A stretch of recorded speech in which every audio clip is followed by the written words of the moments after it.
Hello friends, എല്ലാവർക്കും ചെമ്മരിപ്പൂവിൻ്റെ പുതിയൊരു episode വീഡിയോയിലേക്ക് സ്വാഗതം. എപ്പിസോഡിന്റെ തുടക്കത്തിൽ തന്നെ കാണിക്കുന്നത് പൂമാലയുമായി സച്ചി പാർട്ടി ഓഫീസിലേക്ക് വരികയാണ് കേട്ടോ. ഈ ഒരു കാഴ്ച കാണുമ്പോഴത്തേക്കും അനൂപിന് ഭയങ്കര സന്തോഷമാവുന്നുണ്ട്. എന്നെ വിജയകുമാർ സാറിന്റെ കാര്യം അതല്ല. വിജയകുമാർ സാർ നമ്മുടെ സച്ചിയും രേവതിയും വണ്ടിയിൽ നിന്ന് ഇറങ്ങി വരുന്ന കാണുമ്പോൾ തന്നെ തന്റെ അണികളോടായിട്ട് പറയുന്നുണ്ട്, പിടിച്ചു കെട്ടി എന്റെ കൺമുന്നിൽ കൊണ്ടുപോയി എന്ന് പറയുമ്പോഴത്തേക്കും കൂട്ടുനിരത്ത് നിൽക്കുന്നവരെല്ലാവരും കൂടി സച്ചിയെ ബലമായി പിടിച്ചുകൊണ്ട് തന്നെ വിജയകുമാർ സാറിന്റെ അടുത്തേക്ക് കൊണ്ടുവരാണ് കേട്ടോ. ഈ ഒരു സമയത്ത് സച്ചി പറയുന്നുണ്ട് കേട്ടോ, എന്നെ വിട്, ഞാൻ തെറ്റൊന്നും ചെയ്തിട്ടില്ല എന്നൊക്കെ പറയുന്നുണ്ടെങ്കിലും വിജയകുമാർ സാർ ഇതൊന്നും ഉൾക്കൊള്ളാൻ തയ്യാറാകുന്നില്ല. പെട്ടെന്ന് തന്നെ രേവതിയും വന്നിട്ട് പറയുന്നുണ്ട്, അദ്ദേഹത്തെ വിട്, സച്ചിയെ വിട് എന്നൊക്കെ പറയുന്നുണ്ടെങ്കിലും നമ്മുടെ വിജയകുമാർ സാർ അതായത് നമ്മുടെ സച്ചിൻ രേവതി മനഃപൂർവ്വം തന്നെ വിജയകുമാർ സാറിന് ചതിച്ചു എന്ന രീതിയിലാണ് പെരുമാറുന്നത്. ഈ ഒരു സമയത്ത് നമ്മുടെ അനൂപും വിജയകുമാർ സാറിനോട് സച്ചി തെറ്റൊന്നും ചെയ്തിട്ടില്ല എന്ന് പറയാം കേട്ടോ.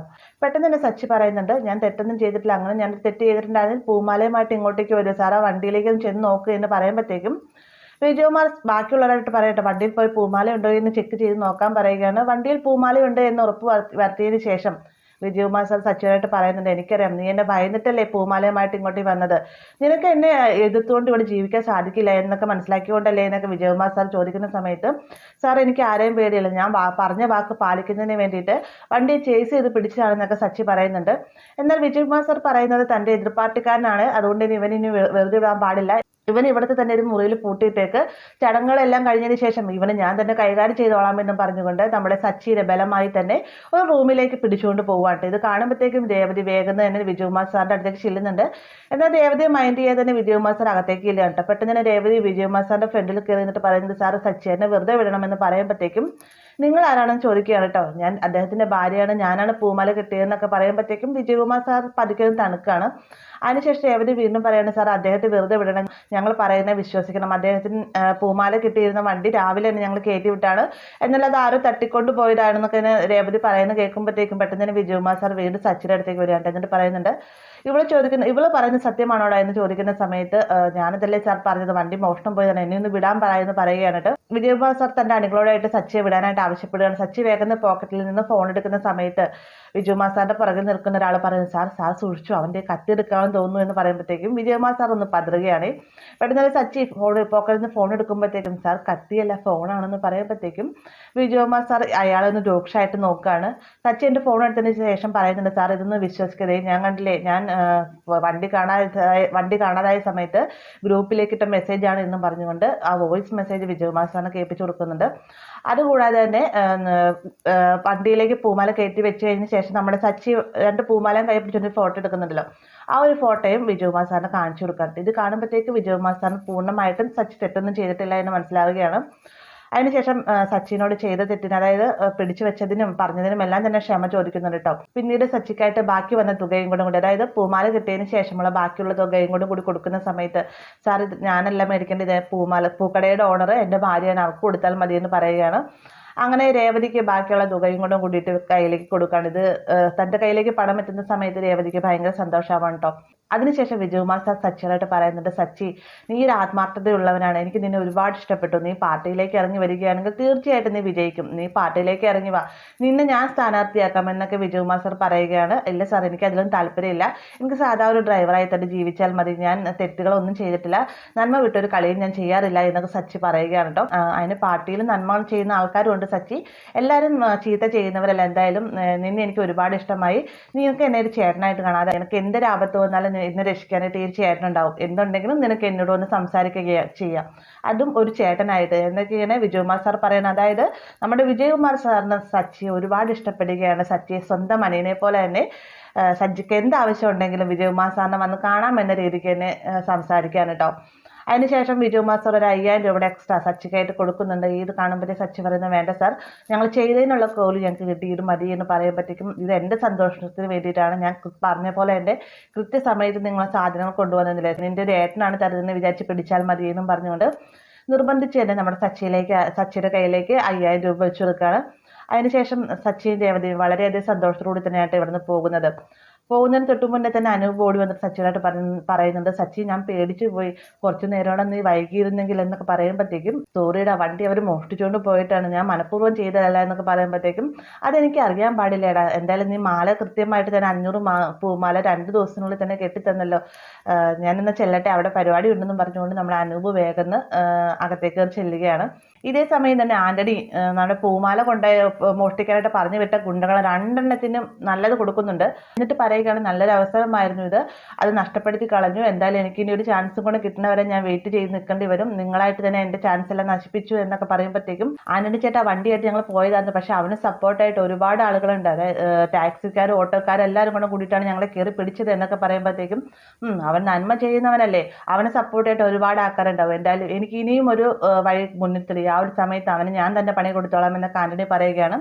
അതിനുശേഷം ചോദിക്കുന്നുണ്ട്, ഞാനാണ് ഈ ഒരു കാര്യം ചെയ്തതെന്ന് ആർക്കെങ്കിലും ഡൗട്ട് ഉണ്ടോ എന്ന് ചോദിക്കുന്ന സമയത്ത്, ഇല്ല ആന്റണി ചേട്ടാ, അവർ പറഞ്ഞിരുന്നു, അതായത് എന്നെ തല്ലുന്ന സമയത്തും തല്ലിയതിനു ശേഷവും അവൻ അവൻ്റെ കൂട്ടുകാരോടായിട്ട് പറഞ്ഞത്, പാർട്ടിയിൽ ആരോ ആണ് ഇത് ചെയ്തത്, അതുകൊണ്ട് തന്നെ പാർട്ടിക്കാരെയാണ്, എതിർകക്ഷിയാണ് അവർക്ക് സംശയമെന്ന് ഞാൻ പറയുകയാണ്.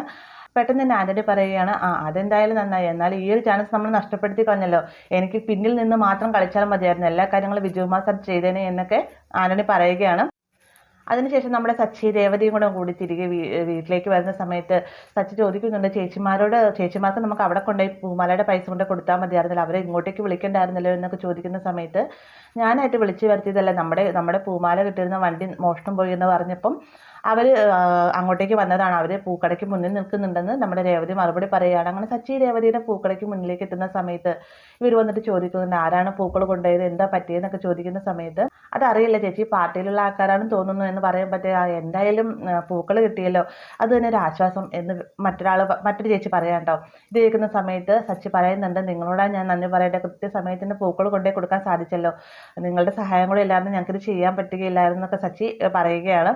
പെട്ടെന്ന് തന്നെ രേവതിയോട് പറയുന്നുണ്ട്, രേവതി അതെടുത്ത് കൊടുക്കുക എന്ന് പറയുമ്പോഴത്തേക്ക് സച്ചിയേട്ടൻ കൊടുക്കാൻ രേവതി പറയുകയാണ്, വേണ്ട രേവതി നീ തന്നെ കൊടുക്കുക എന്ന് പറഞ്ഞുകൊണ്ട് നമ്മുടെ രേവതി കിട്ടിയിരിക്കുന്ന പൈസയിൽ നിന്ന് കുറച്ച് പൈസ എടുത്ത് ചേച്ചിമാർക്കായിട്ട് കൊടുക്കാനെടുക്കുന്ന സമയത്ത് ഇവർ പറയുകയാണ്, ഞങ്ങൾക്ക് വേണ്ട രേവതി, ഞങ്ങൾ നിന്നെ സ്വന്തം മകളെ പോലെയാണ് കണ്ടിരിക്കുന്നത്, ഞങ്ങളുടെ സ്വന്തം കുടുംബത്തിലെ ഒരു അംഗമാണ് നീ ഞങ്ങൾക്ക് എത്ര പൂമാല കിട്ടിയിട്ടുണ്ട്, അതിനൊരു പൈസ നീ മേടിച്ചിട്ടുണ്ടില്ലല്ലോ, പിന്നെ നീ എന്തിനാ ഇപ്പം ഞങ്ങൾക്ക് പൂമാലയുടെ പൈസ തരുന്നതെന്നൊക്കെ ചോദിക്കുന്ന സമയത്ത്, ചേച്ചി നിങ്ങൾ അങ്ങനെ പറയരുത്, നിങ്ങൾ ചെയ്തതിൻ്റെ കൂലിയാണിതെന്ന് സച്ചി പറയുന്ന സമയത്ത് രേവതിയും പറയട്ടെ, ചേച്ചി നിങ്ങളിത് മേടിക്കും, നിങ്ങളിത് മേടിച്ചില്ലെങ്കിൽ എനിക്ക് ഭയങ്കര സങ്കടമാവും എന്നൊക്കെ പറയുമ്പോഴത്തേക്കും, രേവതി നിന്റെ കയ്യിൽ നിന്ന് ഈ ഒരു പണം മേടിച്ചാലാണ് ഞങ്ങൾക്ക് സങ്കടമാവുക, നീ ഞങ്ങളൊന്ന് മനസ്സിലാക്കുക, ഞങ്ങളെന്തായാലും ഈ ഒരു പണം മേടിക്കുകയില്ല എന്നൊക്കെ പറയുകയാണ്. പെട്ടെന്ന് തന്നെ സച്ചി പറയുന്നുണ്ട്, ചേച്ചി ഇത് മേടിക്കും, നിങ്ങൾക്ക് വേണ്ടെങ്കിലും നിങ്ങളുടെ കൂടെ ബാക്കിയുള്ളവരുണ്ടല്ലോ അവർക്കും കൂടെ ഈ പണം ആവശ്യമല്ലേ എന്നൊക്കെ ചോദിക്കുമ്പോഴത്തേക്കും, ഞങ്ങളെല്ലാവരും കൂടത്തോടു കൂടി തീരുമാനമെടുത്താണ് നിന്റെ കയ്യിൽ നിന്ന് ഈ പൈസ മേടിക്കില്ല എന്ന്, നിങ്ങൾ രണ്ടുപേരും എന്നും ഇങ്ങനെ ഒരു സ്നേഹത്തോടെ മുന്നോട്ട് പോകുന്നത് കണ്ടാൽ മതി, അതാണ് ഞങ്ങളുടെ സന്തോഷം, അതാണ് ഞങ്ങൾക്ക് ഉള്ള പ്രതിഫലം എന്നൊക്കെ ഒരു ചേച്ചി പറയാണിത് കേൾക്കുമ്പോഴത്തേക്ക് സച്ചിക്കും രേവതിക്കും ഭയങ്കര സന്തോഷമാണ്. ഈ ഒരു സമയത്താണ് സച്ചിക്ക് ഒരു കോള് വരുന്നത്. കോൾ വരുന്ന മറ്റൊന്നും പറയട്ടെ, ഈ പൂമാലയുടെ വണ്ടി നഷ്ടപ്പെട്ടു എന്ന് പറഞ്ഞുകൊണ്ട് തന്നെ സച്ചിയുടെ ഒരു സുഹൃത്ത് വിളിക്കുകയാണ്. സച്ചി ഫോൺ വിളിച്ചുകൊണ്ട് കുറച്ച് നീങ്ങി നിൽക്കുന്ന സമയത്ത് രേവതിയോടായിട്ട് ചേച്ചിമാർ ചോദിക്കുന്നുണ്ട്, രേവതി ഈ കിട്ടിയിരിക്കുന്ന പണം നീ എന്ത് ചെയ്യാനാന്ന് ചോദിക്കുമ്പോഴത്തേക്കും, എനിക്കൊരു ആഗ്രഹമുണ്ട്, സച്ചിയേട്ടൻ ഇപ്പോൾ ഒരു ഓട്ടോയല്ലേ ഓടിക്കുന്നത്, സച്ചിയേട്ടൻ ഒരു കാർ എടുത്ത് കൊടുക്കണമെന്ന് എനിക്ക് ഭയങ്കര ആഗ്രഹമുണ്ടെന്ന് പറയുമ്പോഴത്തേക്കും, ഈ ഒരു പൈസയ്ക്ക് കാർ കിട്ടുമോ രേവതി എന്ന് ചോദിക്കുമ്പോൾ, അറിയില്ല ചേച്ചി, എന്തായാലും ഒന്ന് അന്വേഷിക്കണം, കിട്ടുന്ന പൈസയ്ക്ക് എന്തായാലും കാർ എടുത്ത് കൊടുക്കണം, സച്ചിയേട്ടൻ എത്ര നാളായി ഓട്ടോ ഓടിക്കുന്നു, സ്വന്തമായിട്ട് വണ്ടി ഉണ്ടായിരുന്നല്ലേ, സച്ചിയേട്ടൻ സ്വന്തം വണ്ടി തന്നെ ഇറങ്ങി വന്ന് എനിക്ക് കാണണം എന്നൊക്കെ രേവതി പറയാണ്. ഇതേ സമയം തന്നെ നമ്മുടെ രവി പൂമാലയുടെ വണ്ടി മോഷണം പോയി എന്ന് അറിഞ്ഞുകൊണ്ട് ആകെ ടെൻഷനിലായിട്ട് അങ്ങോട്ടും ഇങ്ങോട്ടും നടക്കുന്ന സച്ചിയെ രേവതിയെ മാറി വിളിക്കുന്നുണ്ട്. എന്നാൽ രണ്ടുപേരും ഫോൺ എടുക്കുന്നില്ല. ഈ സമയത്താണ് നമ്മുടെ ചന്ദ്ര അങ്ങോട്ടേക്ക് വരുന്നത്. എന്നിട്ട് ചോദിക്കുന്നുണ്ട്, എന്താ പറ്റി രവി ഏട്ടാ, നിങ്ങളെന്താ അങ്ങോട്ടും ഇങ്ങോട്ടും നടക്കുന്നതെന്ന് ചോദിക്കുന്ന സമയത്ത്, പൂമാലയുമായിട്ട് പോയ വണ്ടി മോഷ്ടിച്ചു എന്നല്ലേ പറഞ്ഞത്, അത് കിട്ടുകയോ ഇല്ലെന്നുള്ള ടെൻഷനിലാണ് ഞാൻ എന്ന് പറയുമ്പോഴത്തേക്കും, അതിനത് പൂമാലയല്ല സ്വർണ്ണമാലയൊന്നും അല്ലല്ലോ എന്ന് ചന്ദ്ര ചോദിക്കാണ്ട്. ഇത് കേൾക്കുന്ന സമയത്ത് രവിക്ക് ദേഷ്യം അടക്കാനാവുന്നത്. രവി പറയുന്നുണ്ട്, നീ എൻ്റെ കൺമുന്നിൽ നിന്ന് പൊക്കോളണം, ഞാൻ ഒന്നാമതേ ആകെ സങ്കടത്തിലാണ് എന്നൊക്കെ പറയുകയാണ്. ഈ ഒരു സമയത്താണ് നമ്മുടെ സച്ചിയും രേവതി അങ്ങോട്ടേക്ക് വരുന്നത്. ഇരുവരെയും കാണുന്ന സമയത്ത് രവി ചോദിക്കുന്നുണ്ട്, ഞാൻ വിളിച്ചിട്ട് എന്താ ഫോൺ എടുക്കാനെന്ന് ചോദിക്കുന്ന സമയത്ത്, അച്ഛൻ പൂമാല കൊണ്ട് കൊടുക്കാനുള്ള തിരക്കായിരുന്നു, അതുകൊണ്ട് കോൾ എടുക്കാനെന്ന് പറയാൻ കേട്ടോ.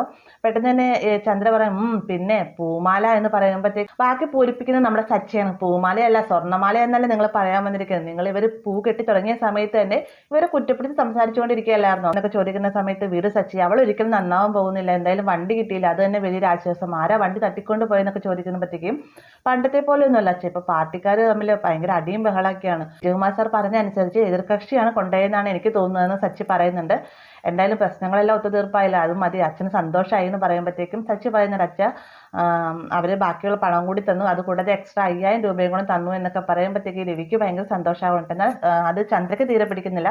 പെട്ടെന്ന് രേവതി രവിയോടായിട്ട് പറഞ്ഞു അച്ഛാ അത് എനിക്ക് കിട്ടിയ ആദ്യത്തെ വലിയ വരുമാനമാണ്, ഇത് അച്ഛൻ തന്നെ കൈ പിടിച്ചാലും എന്ന് പറയുമ്പോഴത്തേക്കും വേണ്ട മോളെ, ഇത് നിങ്ങൾ തന്നെ കൈ സൂക്ഷിച്ചാൽ മതി എന്ന് പറയാം കേട്ടോ. എന്നാൽ രവി ആ പണം നിരസിച്ചത് നമ്മുടെ ചന്ദ്രയ്ക്ക് തീരെ പിടിച്ചിട്ടില്ല. ചന്ദ്ര മുഖം വീർപ്പിച്ചിട്ട് ഒരു മൂലയിൽ പോയി നിൽക്കുകയാണ് കേട്ടോ.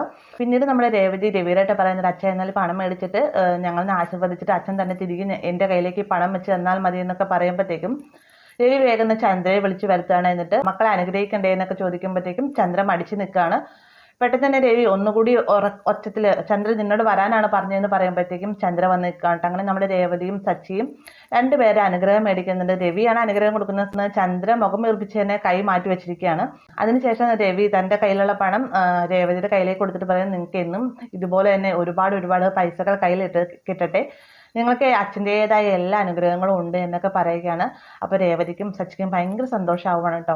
അതിനുശേഷം സച്ചി രേവതിയായിട്ട് പറയുന്നുണ്ട് രേവതി എനിക്കൊരു ഓട്ടം ഉണ്ട്, ഞാൻ പോവാണ് കേട്ടോ എന്ന് പറയുമ്പോഴത്തേക്കും ഇന്നലെ നീ ഒട്ടും ഇറങ്ങിയില്ലല്ലോ, ഒന്ന് കടന്നുറങ്ങിയിട്ട് പിന്നീട് ഓട്ടം പോയാൽ പോരെ എന്ന് രവി ചോദിക്കുന്ന സമയത്ത് 2 ദിവസം മുന്നേ ഓട്ടം പിടിച്ച് വെച്ചതാച്ചാൽ അതെന്തായാലും ക്യാൻസൽ ചെയ്യാൻ പറ്റില്ല, ഞാൻ പോയിട്ട് പറ്റേ എന്ന് പറഞ്ഞുകൊണ്ട് സച്ചി പോവുകയാണ് കേട്ടോ.